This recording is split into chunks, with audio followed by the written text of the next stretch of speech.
Poleti, zlasti pa ob vročinskih valovih, sta prvi asociaciji praviloma voda in kopanje. Prav zato morda nismo vedno najbolj previdni.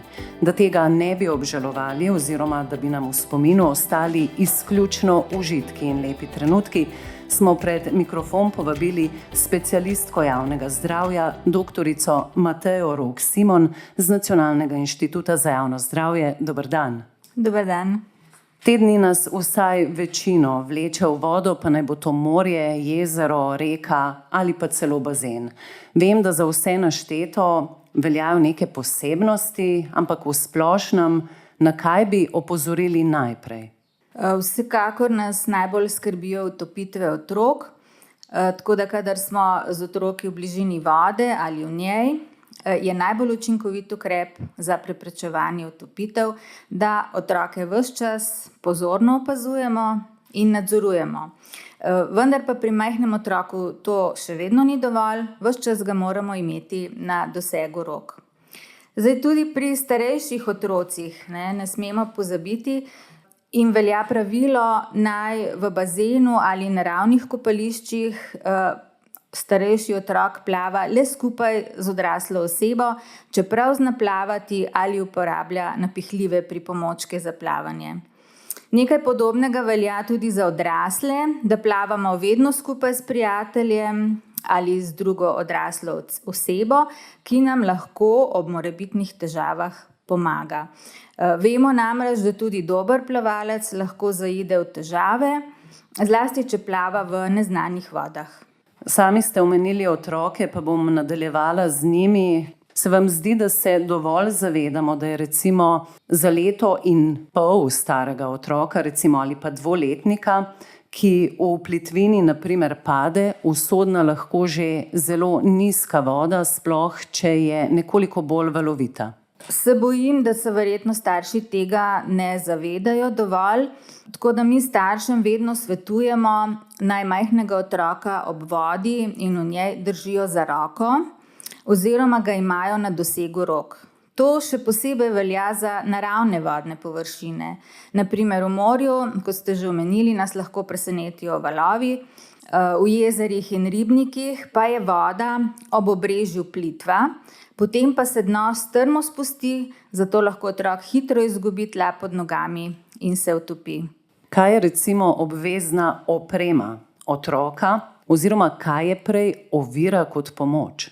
Zdaj, če otrok ne zna plavati, naj v vodi seveda uporablja napihljive pripomočke, kot so obroč, rokavčki ali napihljivi jopič, in obvezno vedno plava le skupaj z odraslo osebo. Vedeti moramo, da napihljivi pripomočki za plavanje sami ne zagotavljajo varnosti, zato naj jih otroci uporabljajo le pod nadzorom odrasle osebe, ki zna plavati. Mogoče bi tukaj dodala še, kako je na plovilu. In sicer na plovilu, ne glede na velikost tega plovila, naj otrok obvezno uporablja atestiran rešilni jopič. To je sicer mogoče šele, ko doseže vsaj 9 kilogramov telesne mase, kar se običajno zgodi med 9 in 12 mesecem starosti. Tudi ko nosi rešilni jopič, pa otroka ne smemo spustiti izpred oči in smo ves čas ob njem.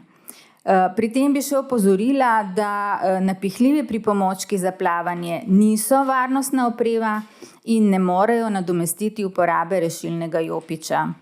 Da je pred skakanjem sploh na glavo treba preveriti gladino vode, smo verjetno zlasti glede na dogodke minulih let usvojili. Kako pa je s pregretostjo in nenadnim potopom v vodo, ki je recimo precej hladnejša od naše telesne temperature, ker smo razgreti? Nas so včasih opozarjali, zmoči si vsaj tilnik, ali je to dovolj? Ja, morda bi vseeno še enkrat poudarila, da naj bo voda za skakanje globoka vsaj 2-krat toliko, kot je visoka oseba, ki skače, in pa pred prvim skokom, ki naj bo vedno na noge, preverimo, da pod gladino vode ni skal, vej, drevesnih debel ali kakšnih drugih naplavin, v katere bi lahko ob skoku zadeli. Kar se tiče pa skakanja v vodo, ko smo pregreti, seveda v nobenem primeru ni dobro, da se izpostavljamo temperaturnim šokom. Recimo, ko pregreti skočimo v hladno vodo, se žile v trenutku skrčijo, to poviša krvni tlak in lahko preobremeni srce. Zato je bolje, da gremo v vodo počasi in se zmočimo postopoma, še posebej v začetku kopalne sezone, ko je voda bolj hladna. Kaj storiti, ko nas v vodi prime krč ali pa če nas zgrabi panika zaradi povsem različnih razlogov? Ta panika, denimo, da nas vodni tok odnaša ali da imamo občutek, da nas ohranja na mestu, ali pa če smo preprosto precenili svojo kondicijo in pa plavalno znanje. Če nas v vodi zagrabi mišični krč ali če smo že utrujeni od plavanja, se obrnemo na hrbet in lebdimo na vodi toliko časa, dokler krč ne popusti oziroma dokler si ne spočijemo in lahko plavamo naprej. Med plavanjem nas pa lahko zajame tudi vodni tok. Zdaj v takem primeru nas verjetno zagrabi malo panike, vendar pa moramo ostati mirni, to je zelo pomembno, in plavati s tokom vzporedno z obalo. Potem pa, ko nas tok preneha vleči, pa zaplavamo po najkrajši poti k obali. Pomembno je predvsem to, in si je treba zapomniti, da nikoli ne plavamo neposredno proti toku. Kdaj recimo nikakor ne gremo v vodo? Verjetno po 3 polnjenih paprikah ne, tudi po 3 pivih verjetno ne. Ja, vsekakor ne gremo plavati potem, ko smo pili alkoholne pijače, saj to dokazano poveča tveganje za utopitev. Nasprotno pa je trditev, da je plavanje po jedi nevarno, samo mit. Včasih so sicer res razlagali, da se pri plavanju po jedi del krvi usmeri v prebavila, del pa v mišice rok in nog. Zaradi tega potem nastanejo krči v želodcu, hkrati pa nastopi utrujenost ali izčrpanost in s tem večja verjetnost za utopitev. Danes pa znanstveni dokazi kažejo, da uživanje hrane pred plavanjem ne predstavlja tveganja za utopitev. Seveda, zaradi boljšega počutja med vadbo, pa tako kot za druge športe, tudi za plavanje velja priporočilo, da pred intenzivnim plavanjem ne jemo 1 do 2 uri, odvisno od količine in prebavljivosti obroka. Kaj pa recimo, ko začne močno deževati? Mi smo kot otroci recimo prav čakali na začetek nevihte, ker se je voda potem zdela nekako toplejša. Kako je z nevihto in pa kopanjem? Ja, tega je v zadnjem času res veliko, neviht tudi zelo hudih.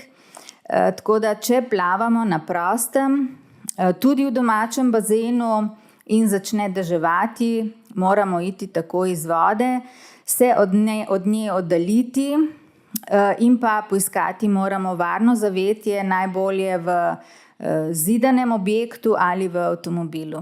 Moramo vedeti, da dež lahko s seboj prinese tudi druge nenadne vremenske spremembe, kot so grmenje, bliskanje, močen veter, hiter padec zunanje temperature.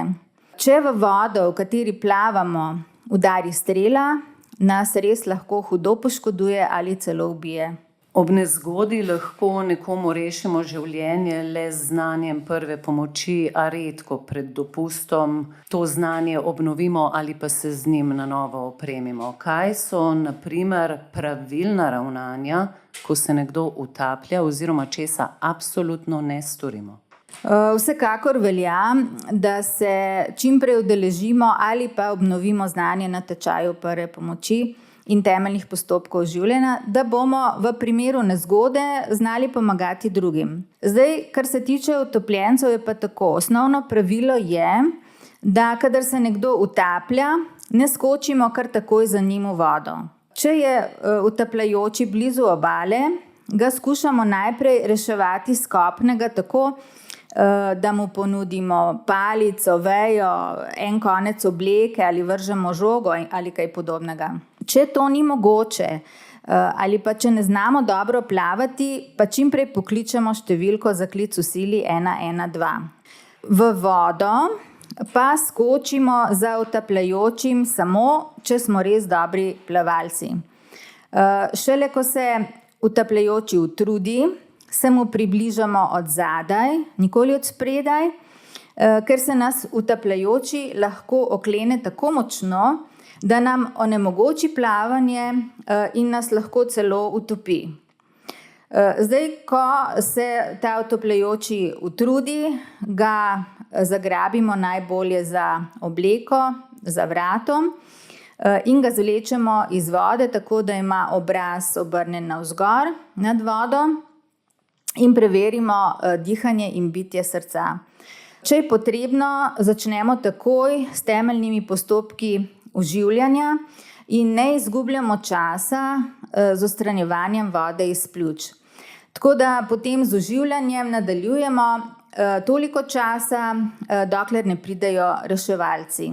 Morda si je treba zapomniti še to, da vsak, ki se je utapljal in je vdihnil nekaj vode, mora na pregled v bolnišnico, tudi če ga ni bilo treba oživljati, ker so zaradi vdihnjene vode možni hudi pljučni zapleti. Doktorica Mateja Rok Simon, lepa hvala za vsa pojasnila. Verjamem, da ste nam prihranili vsaj kakšno, recimo temu, nespametnost ali pa morda celo nezgodo. Lepa hvala.